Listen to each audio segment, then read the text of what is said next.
So, dash ka. 600 meters daw. Mali. 3 kilometers. Anyways. Ano nang pinin mo? Yan pa rin. Pero sa maps na to. Tamang ipipin natin is Pong Tao dashcam. Parang yun yung pinaka landmark. Tapos may papasukan na street pataas papunta dun sa mismong Camp Ragsak. Tapos may cemented road yung una, tapos kakaliwaan natin is rough road na.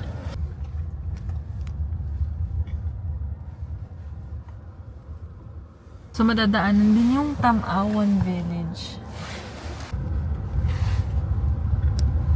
Yun siya. Kaya traffic kasi yung mga turista. Ayan, dami nila. Let's baba. Ang ganda. It's so beautiful here. Ganda. So, hinahabol namin ngayon yung oras kasi 4 p.m. uulan. So, kailangan naming mag-set up na. So, yung ground sheet natin. Ground sheet. Ano nga to? Bed. Tarp. Thing is, yung tarp, hindi ko alam paano siya isi-set up. This is our Lone Rider tent. Meron din siyang instructions dito sa lagayan niya. So we have the poles, then the tent itself.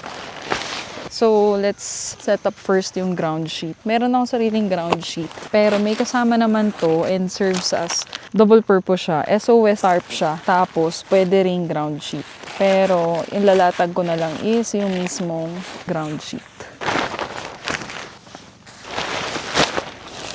Then these are the poles, red as usual.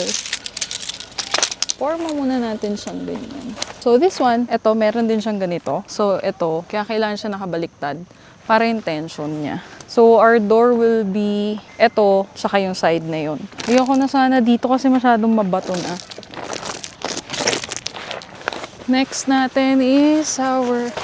So pakita ko lang sa inyo yung itsura. Pakita ko lang sa inyo yung itsura ng tent. Ito yung tent with the parang mesh pa lang. Yan siya, may door siya here. So pag open mo niya, yan agad yung view. So perfect siya.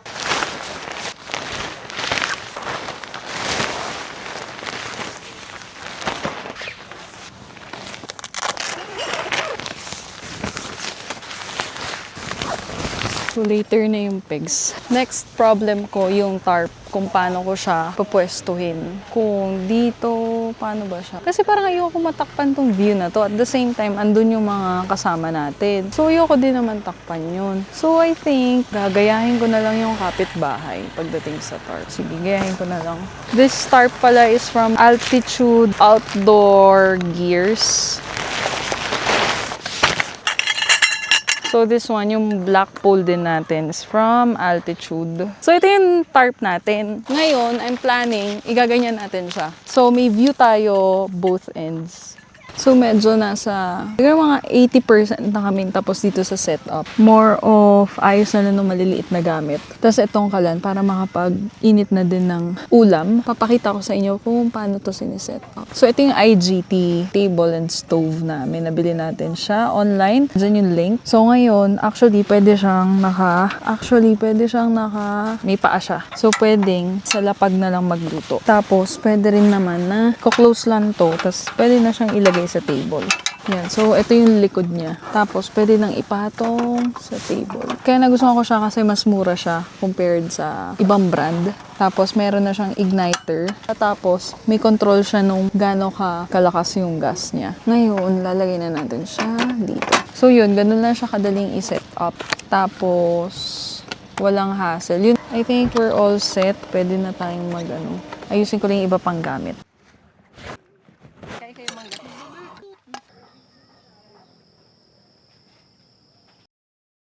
Pakita ko lang sa inyo yung tent na gamit nga natin. Ito yung fully assembled na. So kahapon kasi, inassemble natin yung buong space natin. Ito yung una nating inassemble and very easy lang siya. And this is from Lone Rider. This is their ADV tent. So actually for motorcycle camping din siya. Very compact siya. And it can fit sa top box mo or sa U-box or even dun lang sa saddle mo. dahil sa portability niya. Or pakita ko lang sa inyo. So we have many pockets, katulad din nung sa moto tent nila. Built for adventure din to. Tapos, syempre, to secure your things din. So, isa na dito is yung dito sa side pocket niya. So, it serves as lagayan netong net natin na to. So, kapag naka-close siya, 'di ba? Tapos, kapag gusto mo siyang i-open lang para umupo dito, mag-chill, ganyan. Pwede mo siyang ipasok dito sa pocket na yan. Even the other door, meron din siyang pocket. Tapos, meron din siyang pocket dito sa dalawang side niya. Dito, pwede niyo siyang paglagyan. Sa magkabilang side din nila, meron din parang small window para yung airflow niya. In this case, last night, hindi naman namin siya inopen kasi sobrang lamig na. Kaya, hindi na namin kailangan ng additional ventilation. So, may kasama na rin siyang parang stick type siya na matutukod mo yung window. Tapos, yung sa door niya, spacious din siya. Footwear namin, nilagay din namin siya. And let me show you guys ano pang kasama dito sa ADV tent natin. So, pakita ko sa inyo yung laman ng ADV tent ng Lone Rider. This one, ito yung mismong lagayan nila. So, kapag pinold siya, katulad ng pinakita ko, mga nasa ganito na lang siya. Tapos, yun. May instructions pa din siya how to set up yung tent. So, dito nakalagay yung mga pegs. In our case, since we have the Moto tent, and then meron din siyang kasama, katulad dun sa Moto tent, meron din siyang parang ground sheet na may SOS na sign.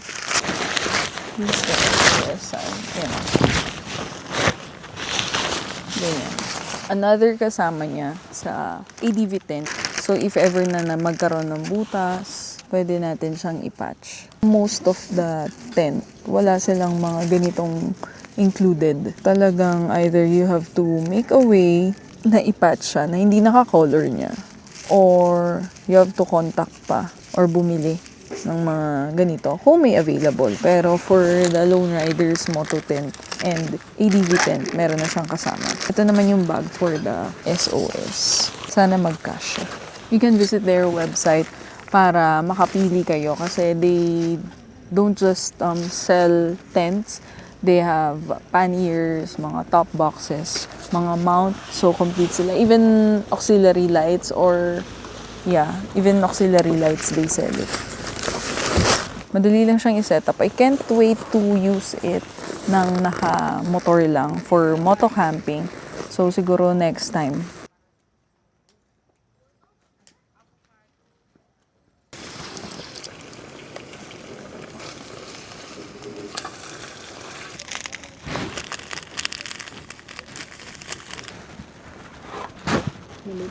Bakit? Mag-iihaw tayo ng ating favorite. Papakita namin yung mga iba pang site or iba pang area dito sa Camp Ragsak. So may ganyan naman sila. Parang common area din. So may mga lamesa, may shed na. Tapos ito, another site siya. Ayun, ang ganda. May common area din doon. May lamesa. So, another area siya for camping. So, 3. Ito, CR.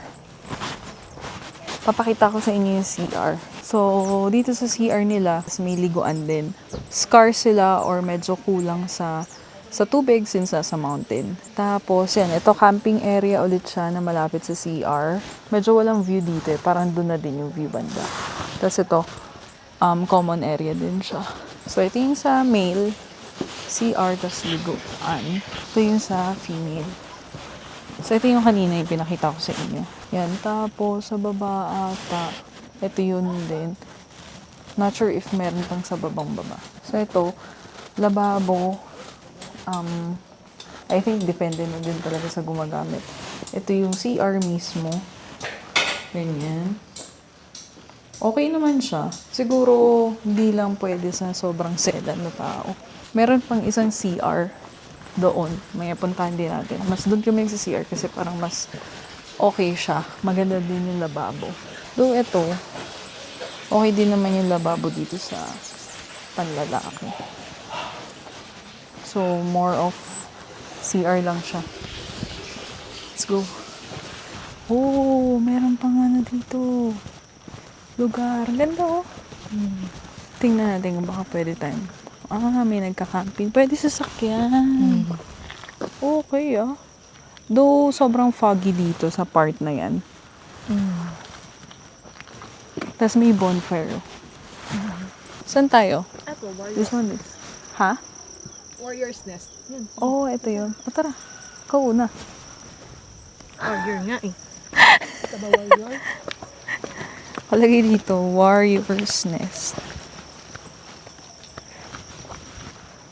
Naku, si Skippy, pag dinala natin dito, nawala na yun. Nag-explore na. Okay, gumagalaw. Hindi kami for Warrior's Nest. Oo. Halika na. Baka may ahas pa. Yaw ko na. Hindi ako warrior. Tara na. Matapang ako pero di ako warrior. So, hindi pala ako matapang. Let's go.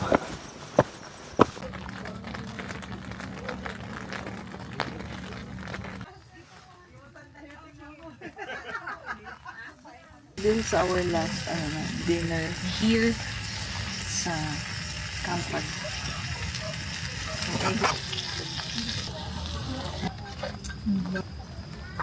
Thank you sa mga bumabati ng setup namin kasi na-justify lahat ng gastos ko.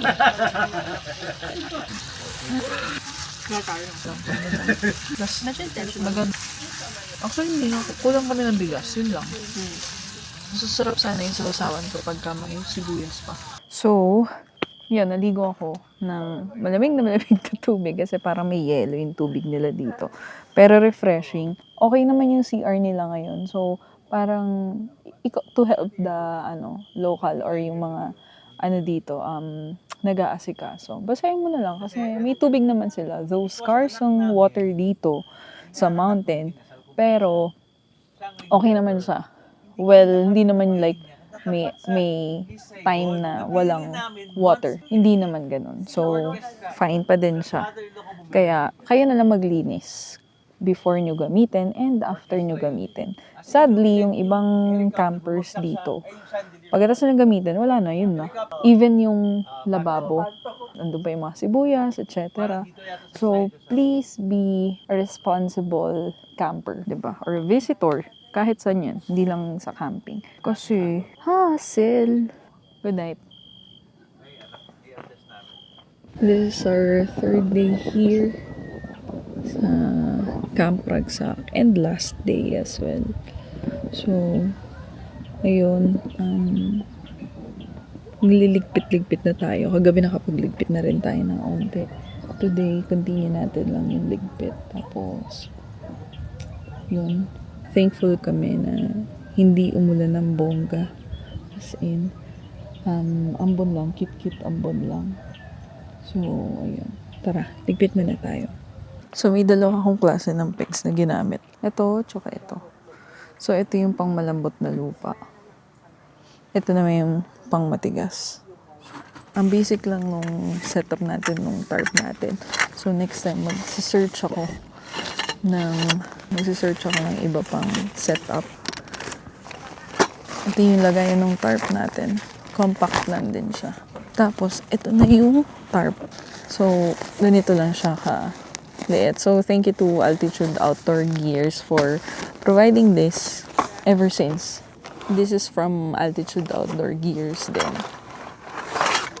Ganyan. Ito siya. So, lalagay ko na lang yung mga link nitong gamit natin. Medyo madami din yung nagastos ko. Pero okay lang. Validated naman ng mga bumabati ng setup natin. Yung tarp ang hindi ako satisfied. Ito kasing Lone Rider ADV tent as is na yan. Maganda na talaga yung itsura niya. Yun yung tarp. Basic shelter lang siya. Next time magpa-practice tayo. So, kailangan ko pa mag-camping. Saan kaya yung magandang camping? Siguro sa Tanay na lang banda muna. Let me know sa comment section kung ano yung masasuggest ng campsite or yung gusto nyong i-visit ko na ako na lang yung alay, tapos i-check ko, 'di ba? Yun, makita natin kung ano para kung sakali hindi niyo trip. hindi kayo gumastos. Ako lang yung napagastos. Tsaka ako yung naging alay, di ba? Ganun. So, before natin ligpitin, dapat i-close muna natin to.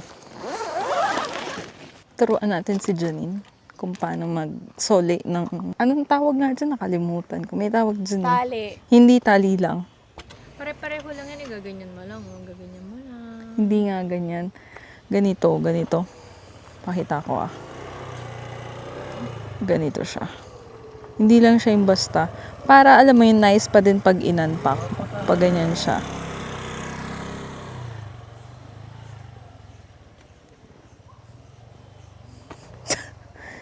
Tas ganyan. May ganun na. Ayan na. Oh. Hiwalay mo lang sa kamay mo. So ngayon, gamitin mo tong natitira para dito. Yun nga ginawa ko kanina. Oo nga kaso ang gulo. Tignan mo ngayon, may improvement. Yung kanina kasi niya magulo. Hindi ko na-videohan na. Look at mine, nurse. This is mine. Ito yung kasama kapag bago. Ito yung bago, hindi namin to ginamit. Ito yung sa akin. So, medyo close. Yan. Tingkan niya. Di ba pareho lang? Pareho lang yan. Nakabuhot. Nakaganon. Nakatali. Oh. Tara na. Yan mo na. Okay na yan. Kaya mo na. Para may legacy akong ganyan. Oo nga. That's me. Janine was here. Tapos yun. Close na natin yung tent.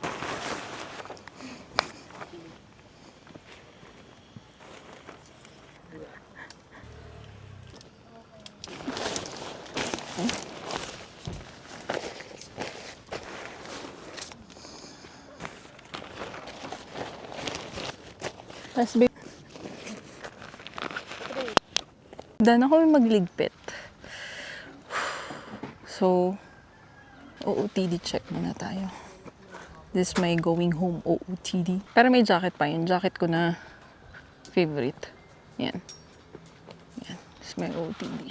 Yung naging experience sa Camp Ragsak, actually challenging yung paakyat. Pero I think sa mga skilled driver or yung talagang yung walang takot sa heights and all. So, kaya naman siya. Hindi naman siya yung ganun kahirap or hindi talaga siya, parang mahirap. Matarik siya, yes. Tapos, may rough road ng onte going inside the camp pagkakaliwa nyo. And na-realize ko, first time ko kasing mag-camp sa Mabato. Madalas sa mag-grass kami nagkakampe. Ayoko pala sa Mabato. Mas preferred ko yung grass kahit maputik kasi may boots naman. Etong part kasi na to na pinag-campingan namin or yung site namin, mabato siya. Huwag niyong piliin to or kung available yung ibang campsite, dun kayo. Kasi ang hirap mag-pitch ng tent. Lalo na kung wala kayo yung pang matigas na pegs, masisira yung pegs nyo. Sa akin nasira. Ito naman yung site na lupa siya. So, ito yung piliin nyo. Ito yung pinakamagandang view kumpara dun sa kabila. Kasi pag doon, panay lang daw. Sea of clouds, panay fog, wala kang view na makikita. Meron pa doon, tas meron din doon. Sa dulo, yung pinakadulo nila. So yun, overall, okay siya for me. Given a chance if magmumotor ako, parang okay din naman if magmotor ka. So, for me, challenging siya. Lalo na kung yung Zontes yung gagamitin ko. Maraming realizations and maraming mga things to improve and yung mga gamit na kailangan bawasin. Like the food, we want to be more intentional pagdating sa pagkain. Naka-plan out na siya para hindi rin masyadong madaming dala, hindi rin masyadong maraming liligpitin kapag uwian na. So, mas maging intentional sa food, sa baon, and of course, yung mga stuff natin, intentional pa din. Tapos, may mga bagay na kulang for a car camping. Since nagka-car camp na tayo, dali na natin mga essentials. Dali na natin yung mga kailangan talaga. Katulad nung kunwari, alam mo yung mapapadali yung buhay natin. So, tulad na lang nung lagayan or patungan ng tubigan. Looking forward for our next camping. Sure if sana maging moto camp na siya para naman alam mo yun, matest natin si Zontes din. Supposedly, Zontes 400G yung gagamitin. Pero luckily, hindi. Kasi umulan sa Manila. Tapos, hindi ganun ka-familiar. Kasi hindi ko masyado makita sa video yung on the way here sa Camp Ragsak sa mga napapanood kong vlogs. That's why, yun yung isa sa hinighlight natin, yung daan or yung road condition dito. Para you know what to expect din, hindi magkabiglaan. So yun, I'm looking forward for our next camping.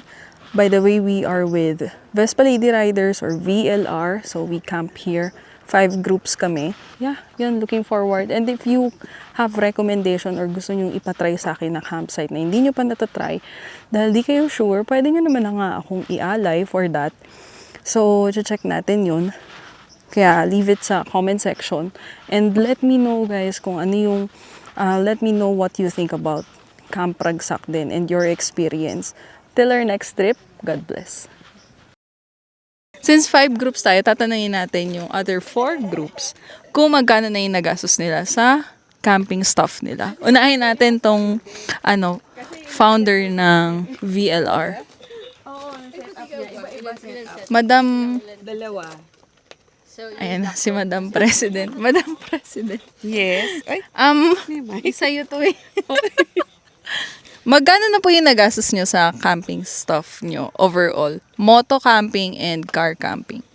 moto camping and car camping, siguro mga 300. 300? Anong sabi ng taong bayan?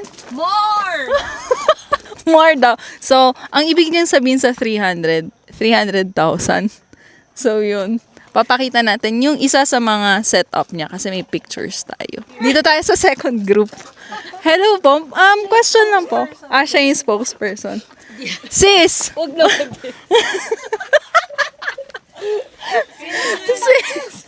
Magkano na ang nagastos nyo sa camping stuff nyo? Feeling ko mga 30. 30. Hindi ako naniniwala kasi yung 10 pa lang nila. 30 daw. I don't believe you. I don't believe you. Kasi ito pa lang. Those sale nila nakuha, mga 11 ba? 9? Itong 11 something. 11. So, ibig sabihin may 20k budget na lang sila for all the, yung cooler nila. Di ba magkano yan? So, hindi ko naniniwala 30k. Again, question. Second chance. Second chance. Yes. Magkano po talaga ang nagastos? Siguro, kasama yung power station, mga 100. Oo. Kasama power station, 100k.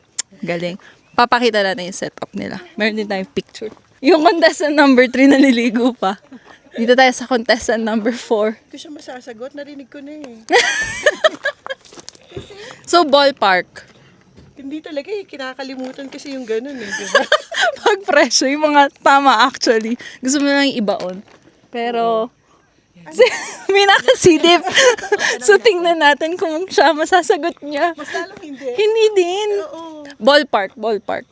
Roughly. Ballpark. Wait, all in all, sa All in camping? all, kunwari, pati Car genset, camping. ganyan. Pati genset. Oo, kasi sila sinama yung power station. Ay, yung genset pala. Rob, how much yung genset? 35? 35. So, Yes. tapos meron sa iba't ibang klaseng tent. May setup pa sila pag sa loob ng van, sila nag-sleep. Yeah, so may setup na tent na sa labas and then may setup na matutulog sa loob. Pero basically still using the same airbed or parang nadadagdagan lang. Pero at the same time natitrim down yung dinadala. Mm-mm. Yun. Pero kaya nagmamahal dahil meron kang camping, motocamp setup for me and motocamp setup for him. Yeah. Yun. Kasi separate tent kami. So, ang tanong pa din, how much na ang nagastos? Rob, help me here. Ballpark. Ha? 200k. Tingin mo? Nagulat siya, maganda yung expression niya. Tingin mo? Nagulat din siya. So, accumulated 200k. Thank you po. May picture din tayo ng setup nila. So, antayin na natin yung yung contestant number 3 kung magkano. Andito na yung contestant number 3 to. So, let's go. Hi, sis! Kaso, ayan, okay na siguro. Pwede po kayo ma-interview? Bakit? May question kami. Lahat tinanong na. Ang question is, ballpark lang naman, how much na kaya nagastos mo sa camping setup mo? Both moto camping and car camping. Parang nasa 100 na yata. 100, 3, 2, 1, 5, 4. Mga siguro 110. Kasama na yung cooler. 110. Sure? Final answer na. Final answer, 110. Tipid. Tipid pero ganda ng setup. Laging kompleto. May prutas. May bigas, di ba? Galing, 110. Amazing! So, si contestant number 1, si Madam President, yung founder ng VLR, 300. Yung contestant number 2, 100. Pero, car camping alone pa lang yon. Si contestant number 3, 110 daw. May butal pa. So, kinikip track niya talaga. Contestant number 4, nasa 200. So, 100, 200, 300. Ang top camp spender of the year. The Boodle Queen. Kanina tinatry niya akong ibudol ng C2 Summit niya. Is contestant number 1. May trophy ba? Wala ba? Tama naman yon. Ikaw kaya. So, overall, Overall. Siguro nagastos ko kasi yung iba pinapadala lang. pero kung isasama kung mo yung isasama cost siya, oh nun. my God. Siguro mga siguro mga 150 to 200 din siguro. kasi Ganun. halos equivalent ng level ng 150 to 200. But luckily, thank you sa mga brands na nagsusupport sa atin kasi sinisend lang nila sa atin. Thank you so much.